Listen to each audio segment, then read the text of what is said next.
6.5 ಕೋಟಿ ಜನಕ್ಕೆ ಈ ಒಂದು ಭ್ರಷ್ಟಾಚಾರ ಆಗಿರ್ತಕ್ಕಂಥ ಒಂದು ಸರ್ಕಾರ ಅಂದರೆ ಮುಖ್ಯಮಂತ್ರಿ ಅವರು ಏನಿದ್ದಾರೆ ಅವರು ರಾಜೀನಾಮೆ ಕೊಟ್ಟು ವಾಲ್ಮೀಕಿ ರಾಜ್ಯದ ಮುಖ್ಯಮಂತ್ರಿಗಳಾದಂಥ ಮಾನ್ಯ ಸಿದ್ದರಾಮಯ್ಯನವರೇ ಹೇಳಿಬಿಟ್ಟಿದ್ದಾರೆ 89,500 ಅಂತ. ನಾವು 187 ಕೋಟಿ ಅಂದಿದ್ದೀವಿ. ಮೂಢ ಹಗರಣ ಇದು. ಯಾವುದೇ ರೀತಿಯಲ್ಲಿ ಮಾನ್ಯ ಮುಖ್ಯಮಂತ್ರಿ ಅವರು ಇದರಿಂದ ತಪ್ಪಿಸ್ಕೊಳ್ಳೋಕ್ಕೆ ಸಾಧ್ಯನೇ ಇಲ್ಲ.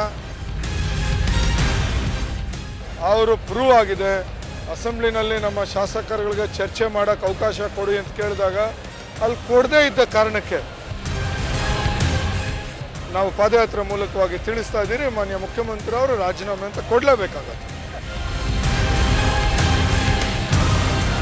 ನಮ್ಮ ವಿರೋಧ ಪಕ್ಷ ಇರ್ತಕ್ಕಂಥದ್ದು ಕಾಂಗ್ರೆಸ್ನಲ್ಲಿ ಮತ್ತೊಬ್ಬರು ಮುಖ್ಯಮಂತ್ರಿ ಮಾಡುವಂಥದ್ದು ನಮ್ಗೆ ಯಾವುದೇ ಒಂದು ಇದು ವಿಚಾರವಿಲ್ಲ. ನಾವು ಜನರಿಗೆ ನ್ಯಾಯ ಕೊಡಿ ಅಂತಕ್ಕಂಥದ್ದಕ್ಕೆ ಹೋಗ್ತಾ ಇದ್ದೀವಿ. 100ರಲ್ಲಿ 100% ಇದು ಸಾಧಿಸ್ತೀರಿ. ಯಾವುದೇ ಕಾರಣಕ್ಕೆ ಕಾಂಪ್ರಮೈಸ್ ಆಗಲ್ಲ. ಯಾಕಂದರೆ ಯಡಿಯೂರಪ್ಪನವ್ರ ಬಗ್ಗೆ ಆರೋಪ ಬಂದಾಗ ಯಡಿಯೂರಪ್ಪನವ್ರು ರಾಜೀನಾಮೆ ಕೊಟ್ಟು ಸದಾನಂದ ಗೌಡ್ರನ್ನ ಕೂರಿಸಿದ್ರು, ಜಗದೀಶ್ ಶೆಟ್ಟರನ್ನ ಕೂರಿಸಿದ್ರು. ಈಗ ಅದಿಲ್ವಲ್ಲ. ತಪ್ಪು ಮಾಡಿದ್ದಾರೆ, ಶಿಕ್ಷೆ ಅನುಭವಿಸಿ ಅಂತಕ್ಕಂಥದ್ದು. ರಾಜ್ಯದಲ್ಲಿ ಮೂಢ ಹಗರಣ, ವಾಲ್ಮೀಕಿ ಹಗರಣ, ಇನ್ನಿತರೆ ಹಗರಣಗಳನ್ನು ಹೊತ್ತಂತಹ ಬಿಜೆಪಿ ಮತ್ತು ಜೆಡಿಎಸ್ನವರು ಕಾಂಗ್ರೆಸ್ನ ವಿರುದ್ಧ ರಣಕಹಳೆಯನ್ನ ಮೊಳಗಿಸಿ ಬೆಂಗಳೂರಿನಿಂದ ಮೈಸೂರಿನ ಹೊರಗೆ ಪಾದಯಾತ್ರೆಯ ಮೂಲಕ ಮೈಸೂರು ಚಲೋ ಕಾರ್ಯಕ್ರಮವನ್ನ ನಡೆಸ್ತಾ ಇದ್ದಾರೆ. ಈಗಾಗಲೇ 3ನೇ ದಿನಕ್ಕೆ ಈ ಒಂದು ಚಲೋ ಮುನ್ನಡೆಯುತ್ತಿದೆ. ಪ್ರತಿನಿತ್ಯವೂ ಕೂಡ ಸಾವಿರಾರು ಸಂಖ್ಯೆಯಲ್ಲಿನ ಬಿಜೆಪಿ ಮತ್ತು ಜೆಡಿಎಸ್ನ ಕಾರ್ಯಕರ್ತರು ಈ ಒಂದು ಪಾದಯಾತ್ರೆಯಲ್ಲಿ ಪಾಲ್ಗೊಳ್ತಾ ಇದ್ದಾರೆ. ಉರಿ ಬಿಸಿಲನ್ನು ಕೂಡ ಲೆಕ್ಕಿಸದೆ ಪಾದಯಾತ್ರೆಯಲ್ಲಿ ಪಾಲ್ಗೊಳ್ತಾ ಇರುವಂತಹವರಿಗೆ ನೀರಿನ ವ್ಯವಸ್ಥೆ ಹಾಗೆಯೇ ತಿಂಡಿ ಊಟದ ವ್ಯವಸ್ಥೆಯನ್ನ ಇಲ್ಲಿ ಬಿಜೆಪಿ ಮತ್ತು ಜೆಡಿಎಸ್ನವರು ಮಾಡ್ತಿದ್ದಾರೆ. ಇದರ ಉಸ್ತುವಾರಿಯನ್ನ ಮಾಜಿ ಬಿಜೆಪಿಯ ಶಾಸಕರಾಗಿರುವಂತಹ ನಂದೀಶ್ ರೆಡ್ಡಿರವರು ಈ ಒಂದು ಊಟ ತಿಂಡಿ ಮತ್ತು ವಸತಿಯ ಜವಾಬ್ದಾರಿಯನ್ನ ವಹಿಸಿಕೊಂಡು ಸಮರ್ಥವಾಗಿ ನಿರ್ವಹಿಸ್ತಾ ಇದ್ದಾರೆ. ಪ್ರತಿನಿತ್ಯವೂ ಕೂಡ ಆ ಒಂದು ಸಂಖ್ಯೆ ಅಂದ್ರೆ ಕಾರ್ಯಕರ್ತರ ಸಂಖ್ಯೆ, ಮುಖಂಡರ ಸಂಖ್ಯೆ ದ್ವಿಗುಣಗೊಳ್ತಾ ಇದೆ. ಅವರೆಲ್ಲರಿಗೂ ಕೂಡ ಯಾವುದೇ ರೀತಿಯಾದಂತಹ ಊಟ ತಿಂಡಿಯ ಮತ್ತು ವಸತಿಯ ಕೊರತೆ ಆಗದಂಗೆ ನಿರ್ವಹಣೆ ಮಾಡ್ತಿದ್ದಾರೆ. ಇದೇ ಸಂದರ್ಭದಲ್ಲಿ ಕಾಂಗ್ರೆಸ್ನ ವಿರುದ್ಧ ತೀವ್ರವಾದಂತಹ ವಾಗ್ದಾಳಿಯನ್ನು ನಂದೀಶ್ ರೆಡ್ಡಿರವರು ನಡೆಸಿದರು. ಈ ಕೂಡಲೇ ಕಾಂಗ್ರೆಸ್ ಸರ್ಕಾರ ಕೆಳಗಿಳಿಬೇಕು, ಹಾಗೆಯೇ ಸಿದ್ದರಾಮಯ್ಯನವರು ರಾಜೀನಾಮೆಯನ್ನು ನೀಡಬೇಕು ಅಂತಲೂ ಕೂಡ ಒತ್ತಾಯಿಸಿದರು. ಆ ಒಂದು ಹೇಳಿಕೆಯನ್ನ ನಿಮ್ಮ ಬ್ಲೂಮ್ ಟಿವಿಯೊಂದಿಗೆ ಹಂಚಿಕೊಂಡಿದ್ದು ಹೀಗೆ. ಸಂಖ್ಯೆಗಳು ನಾವೇನು ನಿರೀಕ್ಷೆ ಪಟ್ಟಿದ್ರು ಅದಕ್ಕೆ 2-3 ಪಟ್ಟು ಸಂಖ್ಯೆಗಳಾಗ್ತಿದೆ. ಸಂಖ್ಯೆ ಯಾವ ರೀತಿ ಆಗ್ತಾ ಇದೆ ಅಂದರೆ, ನಾವು ನಿನ್ನೆ ಊಟದ ವ್ಯವಸ್ಥೆ ವಿಚಾರವಾಗಿ ಹೇಳಬೇಕು ಅಂದರೆ, ನಮ್ಮ ಬೆಂಗಳೂರಿನ ಕಾರ್ಪೊರೇಟರ್ಸ್ ನೇತೃತ್ವದಲ್ಲಿ ಮತ್ತು ಸ್ಥಳೀಯ ಅಧ್ಯಕ್ಷರ ನೇತೃತ್ವದಲ್ಲಿ ಊಟದ ವ್ಯವಸ್ಥೆ 5,000 ರಿಂದ 6,000 ಅಂದ್ರಿ. ನಾವು 11,000 ಜನ ಬೆಳಗ್ಗೆ ಉಪಹಾರ ಆಗಿದೆ. ಮಧ್ಯಾಹ್ನ ಊಟ ನಾವು 7,000 ಅಂತ ನಿರೀಕ್ಷೆ ಇಟ್ಟು ಅಡುಗೆ ಮಾಡಿಸಿದ್ರಿ, ಅದು 10,500 ಆಗಿದೆ ಮಧ್ಯಾಹ್ನದ ಊಟ. ಇವತ್ತಿನ ಬೆಳಗ್ಗೆ ಈಗಾಗಲೇ 6,000 ಜನ ಬೆಳಗ್ಗೆ ಉಪಹಾರ ತಿಂದಿದ್ದಾರೆ.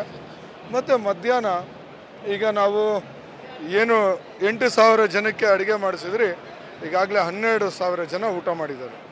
ಸಂಖ್ಯೆ ನಿರೀಕ್ಷೆ ಮೀರಿ ಸಂಖ್ಯೆ ಬರ್ತಿದೆ. ಮತ್ತು ವ್ಯವಸ್ಥೆಗಳು ಅಂದರೆ, ನಮ್ಮ ಯುವ ಮೋರ್ಚಾ ತಂಡದವರು ಅಲಂಕಾರದವನ್ನು ಪೂರ್ತಿಯಾಗಿ ಧ್ವಜಗಳು ಅಲಂಕಾರ ಮತ್ತು ಭದ್ರತೆ ಒಂದು ಮೋರ್ಚಾದವ್ರು ನೋಡ್ತಿದ್ದಾರೆ. ಮತ್ತು ಸ್ವಚ್ಛತೆ ಬಗ್ಗೆ ಒಂದು ಮೋರ್ಚಾದವರು ಗಮನ ಹರಿಸ್ತಿದ್ದಾರೆ. ಹೀಗೆ ನಾವು ಒಂದೊಂದು ಇಲಾಖೆವಾರು ಊಟದ ಪಾಕಶಾಲೆಯಲ್ಲಿ ಒಂದು ತಂಡ ಇರುತ್ತೆ. ಡೈನಿಂಗ್ ಹಾಲಲ್ಲಿ ಅನೌನ್ಸ್ಮೆಂಟ್ ಸಮೇತ ತಾವು ಮಾಧ್ಯಮದವ್ರು ಕವರೇಜ್ ಮಾಡ್ಬೋದು. ಯಾವುದೇ ಕೌಂಟ್ರಲ್ಲಿ 20 ಜನಕ್ಕೆ 25 ಜನಕ್ಕೆ ಮೇಲ್ಪಟ್ಟು ಸಾಲಲ್ಲಿ ನಿಲ್ಲಲ್ಲ. ಮತ್ತು ಕೌಂಟ್ರ್ಗಳ ಹತ್ರ ರಶ್ ಇರೋಲ್ಲ. ನಾವು 12,000 ಜನ ಒಂದೇ ಸರಿ ಬಂದ್ರೆ ಊಟಕ್ಕೆ ಕೌಂಟ್ರ್ಗಳಲ್ಲಿ ರಶ್ ಇಲ್ಲದೆ ರೀತಿಯಲ್ಲಿ ನಾವು ಊಟವನ್ನು ಬಡಿಸ್ತಿದ್ದೀವಿ. ಮೊದಲನೆಯ ವಿಚಾರ ಬಂದು ವಾಲ್ಮೀಕಿ ರಾಜ್ಯದ ಮುಖ್ಯಮಂತ್ರಿಗಳಾದಂಥ ಮಾನ್ಯ ಸಿದ್ದರಾಮಯ್ಯನವರೇ ಹೇಳಿಬಿಟ್ಟಿದ್ದಾರೆ 89,500 ಅಂತ. ನಾವು 187 ಕೋಟಿ ಅಂದಿದ್ದೀವಿ. ಎರಡನೇದು SC ಇದು 24,000 ಕೋಟಿ ಅನುದಾನ ಬಂದಿದೆ. ಅದನ್ನು ಅವರು ಸರಿಯಾದ ರೀತಿ ಅದನ್ನು ಉಪಯೋಗಿಸದೆ ದುರುಪಯೋಗ ಪಡಿಸಿದ್ದಾರೆ ಅಂತಕ್ಕಂಥದ್ದು. ಮೂರನೇದು ಮೂಢ ಹಗರಣ. ಇದು ಯಾವುದೇ ರೀತಿಯಲ್ಲಿ ಮಾನ್ಯ ಮುಖ್ಯಮಂತ್ರಿ ಅವರು ಇದರಿಂದ ತಪ್ಪಿಸ್ಕೊಳ್ಳೋಕ್ಕೆ ಸಾಧ್ಯನೇ ಇಲ್ಲ. ಅವರು ಪ್ರೂವ್ ಆಗಿದೆ. ಅಸೆಂಬ್ಲಿನಲ್ಲಿ ನಮ್ಮ ಶಾಸಕರುಗಳಿಗೆ ಚರ್ಚೆ ಮಾಡೋಕ್ಕೆ ಅವಕಾಶ ಕೊಡಿ ಅಂತ ಕೇಳಿದಾಗ ಅಲ್ಲಿ ಕೊಡದೇ ಇದ್ದ ಕಾರಣಕ್ಕೆ ಜನರ ಬಳಿ ಪ್ರಜಾಪ್ರಭುತ್ವದಲ್ಲಿ ಜನರೇ ಎಲ್ಲದಕ್ಕಿಂತ ಮೇಲೆ ಇರ್ತಕ್ಕಂಥವ್ರು. ಜನರ ಬಳಿ ನಾವು ಪಾದಯಾತ್ರೆ ಹಾಕ್ಕೊಂಡು ಇಡೀ ರಾಜ್ಯದ ಜನತೆಗೆ ನಾವು ಪಾದಯಾತ್ರೆ ಮೂಲಕವಾಗಿ ತಿಳಿಸ್ತಾ ಇದ್ದೀರಿ, ಮಾನ್ಯ ಮುಖ್ಯಮಂತ್ರಿ ಅವರು ರಾಜೀನಾಮೆ ಅಂತ ಕೊಡಲೇಬೇಕಾಗತ್ತೆ. ಅವರ ವೈಯಕ್ತಿಕವಾದ ಅಭಿಪ್ರಾಯಕ್ಕೆ ನಾವು ಕಮೆಂಟ್ ಮಾಡಬೇಕಾದಿಲ್ಲ. ಪ್ರತಿಯೊಬ್ಬ ಕಾರ್ಯಕರ್ತನೂ ಇಲ್ಲಿ ದುಡಿತಿರ್ತಕ್ಕಂಥದ್ದು ನೋಡಿದಾಗ, ಕಾರ್ಯಕರ್ತರು ತೊಡಸ್ಕೊಂಡಿರೋದು, ಕಾರ್ಯಕರ್ತರ ಉತ್ಸಾಹ ನೋಡಿದಾಗ ಇದು ಯಾವುದೇ ಒಂದು ಹಿಡನ್ ಎಜೆಂಡಾ ನಮ್ಮ ಪಕ್ಷಕ್ಕಿಲ್ಲ. ನಾವೊಂದು ರಾಷ್ಟ್ರೀಯ ಪಕ್ಷ, ನಮಗೆ ವಿರೋಧ ಪಕ್ಷ ಕರ್ನಾಟಕದಲ್ಲಿರ್ತಕ್ಕಂಥದ್ದು, ನಮಗೂ JDS ಇಬ್ಬರಿಗೂ ಸೇರಿ ಇವತ್ತು ಸಮ್ಮಿಶ್ರ ಇರೋದ್ರಿಂದ ನಮ್ಮ ವಿರೋಧ ಪಕ್ಷ ಇರ್ತಕ್ಕಂಥದ್ದು ಕಾಂಗ್ರೆಸ್ನಲ್ಲಿ ಮತ್ತೊಬ್ಬರು ಮುಖ್ಯಮಂತ್ರಿ ಮಾಡುವಂಥದ್ದು ನಮ್ಗೆ ಯಾವುದೇ ಒಂದು ವಿಚಾರವಿಲ್ಲ. ನಾವು ಜನರಿಗೆ ನ್ಯಾಯ ಕೊಡಿ ಅಂತಕ್ಕಂಥದ್ದಕ್ಕೆ ಹೋಗ್ತಾ ಇದ್ದೀವಿ. 100ರಲ್ಲಿ 100% ಇದು ಸಾಧಿಸ್ತೀರಿ. ಯಾವುದೇ ಕಾರಣಕ್ಕೆ ಕಾಂಪ್ರಮೈಸ್ ಆಗಲ್ಲ. ಮತ್ತು ರಾಜ್ಯದಲ್ಲಿ ತಮಗೆ ತಿಳಿದಿರಲಿ, 6.5 ಕೋಟಿ ಜನಕ್ಕೆ ಈ ಒಂದು ಭ್ರಷ್ಟಾಚಾರ ಆಗಿರ್ತಕ್ಕಂಥ ಒಂದು ಸರ್ಕಾರ ಅಂದರೆ ಮುಖ್ಯಮಂತ್ರಿ ಅವರು ಏನಿದ್ದಾರೆ ಅವರು ರಾಜೀನಾಮೆ ಕೊಟ್ಟು ನಾವು ಹಿಂದೆ ಅವ್ರಿಗೆ ಹೇಳ್ಬೋದು. ಈಗ ಕಾಂಗ್ರೆಸ್ನವರು ಹೇಳ್ತಿದ್ದಾರೆ ಏನೋ ಇವರು ನಮ್ಮ ಸರ್ಕಾರನ ಉರುಳಿಸೋಕೆ ಹೋಗಿದ್ದಾರೆ ಅಂತ. ನಾವು ಸರ್ಕಾರ ಉರುಳಿಸೋದಲ್ಲ. ಯಾಕಂದರೆ ಯಡಿಯೂರಪ್ಪನವ್ರ ಬಗ್ಗೆ ಆರೋಪ ಬಂದಾಗ ಯಡಿಯೂರಪ್ಪನವ್ರು ರಾಜೀನಾಮೆ ಕೊಟ್ಟು ಸದಾನಂದ ಗೌಡ್ರನ್ನ ಕೂರಿಸಿದ್ರು, ಜಗದೀಶ್ ಶೆಟ್ಟರನ್ನ ಕೂರಿಸಿದ್ರು. ಈಗ ಅದಿಲ್ವಲ್ಲ. ಈಗ ಹಂಗೆ ಅವ್ರಿಗೆ 136 ಸಂಖ್ಯೆ ಇದೆ.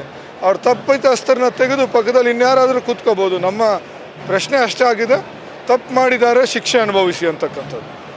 ನೀವು ಈ ಕೂಡ ಎಲ್ಲ ನಮ್ಮ ಚಾನಲ್ಗೆ ಸಬ್ಸ್ಕ್ರೈಬ್ ಆಗಿಲ್ಲ ಅಂದರೆ ಸಬ್ಸ್ಕ್ರೈಬ್ ಬಟನನ್ನು ಕ್ಲಿಕ್ ಮಾಡಿ, ಪಕ್ಕದಲ್ಲಿರೋ ಬೆಲ್ ಐಕನನ್ನು ಕ್ಲಿಕ್ ಮಾಡಿ. ನಾವು ಅಪ್ಲೋಡ್ ಮಾಡುವಂತಹ ವೀಡಿಯೋಸ್ ನಿಮಗೆ ನೋಟಿಫಿಕೇಶನ್ ಬರುತ್ತೆ.